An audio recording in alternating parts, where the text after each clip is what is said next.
এখন আমরা আছি ম্যাক্রোমিডিয়া ড্রিমওয়েভারে। ফাইলের নাম হচ্ছে comment.php, যেটি কমেন্ট ফোল্ডারে সেভ করে নেওয়া হয়েছে। শুরুতে আমরা একটি ইমেজ দেখতে পাচ্ছি। প্রজেক্টটি বোঝানোর সুবিধার্থে আমরা এই ইমেজটি ইনসার্ট করেছি। সাপোজ এটি একটি পোস্ট, এটি HTML এ করা হয়েছে। সরাসরি ইনসার্ট ক্লিকের মাধ্যমে ইনসার্ট ইমেজ ড্রিমওয়েভারের যে পদ্ধতি, সেই পদ্ধতি ব্যবহারের মাধ্যমে নিচের দিকে একটি ফর্ম তৈরি করা হয়েছে। ফর্ম তৈরির কৌশল আমরা এর আগেও অনেকবার দেখেছি। একটু বড় অক্ষরে লেখা হয়েছে সেন্ড ইয়োর কমেন্ট, অর্থাৎ উপরে যে পোস্ট আছে, যে ছবি আছে, এখানে যে সুযোগ সুবিধা সম্পর্কে লেখা হয়েছে, এর বিপরীতে কমেন্ট প্রত্যাশা করছি। সেন্ড ইয়োর কমেন্ট, দুটি ফিল্ড আছে, নাম লিখবে এবং কমেন্ট করবে। পরবর্তীতে সাবমিট বাটনে ক্লিক করবে এবং আরও একটি বিষয় আমরা এখানে একই পেজে অন্তর্ভুক্ত করেছি। যেহেতু আমরা কমেন্টে দেখেছিলাম শুরুতে কমেন্ট থাকে, পূর্বে যারা করেছে তাদের কমেন্ট, এবং সবশেষে ফর্ম। আমরাও চাচ্ছি এরকম কিছু একটা করতে। এখানে কমেন্টের ফর্ম আছে, উপরে পোস্ট, তার মাঝে থাকবে পূর্বে যারা কমেন্ট করেছে তাদের কমেন্ট। সে কারণে আমরা একটি PHP স্ক্রিপ্ট ব্যবহার করেছি। এখানে সাইন দেখতে পাচ্ছি। আমরা যদি কোডে ফিরে যাই তাহলে ছোট্ট একটি স্ক্রিপ্ট এখানে প্রদর্শিত হচ্ছে। টোটাল HTML এর মাঝে PHPর একটি স্ক্রিপ্ট। এখানে আমরা ফাইল কমান্ড ব্যবহার করেছি। PHP অ্যাডভান্স অধ্যায়ে আমরা ফাইল নিয়ে আলোচনা করেছি।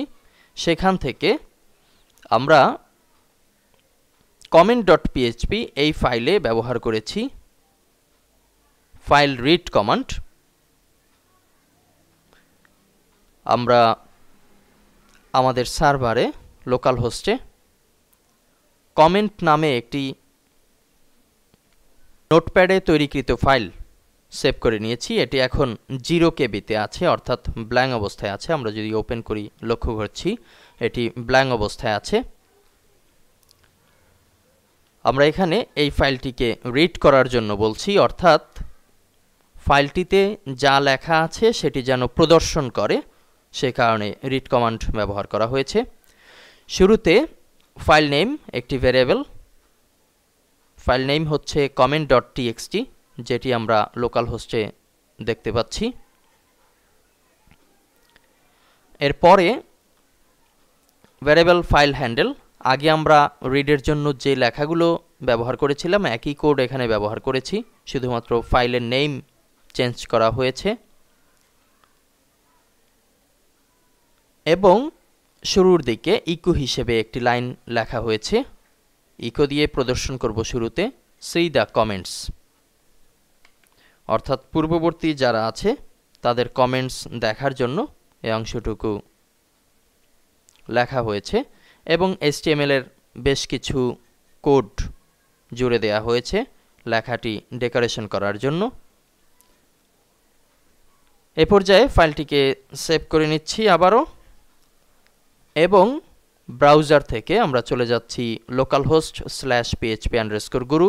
এখানে আমরা কমেন্ট নামে একটি ফোল্ডার দেখতে পাচ্ছি। এখানে ক্লিক করলে আমাদের সামনে বেশ কিছু ফাইল চলে আসবে যেগুলো কমেন্ট ফোল্ডারে অন্তর্ভুক্ত আছে। আমরা তৈরি করেছি comment.php। এখন এই ফাইলটিকে ওপেন করছি। ব্রাউজারে প্রদর্শিত হচ্ছে শুরুতে আমাদের দেয়া নির্দিষ্ট ইমেজ, যেটিকে আমরা পোস্ট হিসেবে এই মুহূর্তে কল্পনা করছি। নিচে আছে সেন্ড ইয়োর কমেন্ট, নেম এবং কমেন্টের বক্স। এর উপরে আছে সি দ্য কমেন্টস, পূর্বে যারা করেছে তাদের কমেন্ট দেখার জন্য আমরা এই মুহূর্তে এখানে একটি ওয়ার্নিং দেখতে পাচ্ছি। ওয়ার্নিং কিন্তু কোনো প্রকার এরর না। ওয়ার্নিংটা হচ্ছে length parameter must be greater than 0, অবশ্যই 0-র চেয়ে বেশি হতে হবে যদি এখানে কিছু প্রদর্শন করতে হয়। আমরা দেখতে পাচ্ছি কমেন্ট নামে যে ফাইলটি লোকাল হোস্টে আছে সেটি এখন কিন্তু 0 কেবিতে অবস্থান করছে। আমরা যখনই এখানে কমেন্ট সাকসেসফুলি আপলোড করব কিংবা আপডেট করব তখন এখানকার ওয়ার্নিং সরে গিয়ে আমাদের সামনে সেই কমেন্টটি প্রদর্শিত হবে। সামনের লেসনে আমরা commentpro.php নামে যে ফাইলটি করেছি কমেন্ট ফাইলকে প্রসেস করার জন্য সেই ফাইল সম্পর্কে জানব।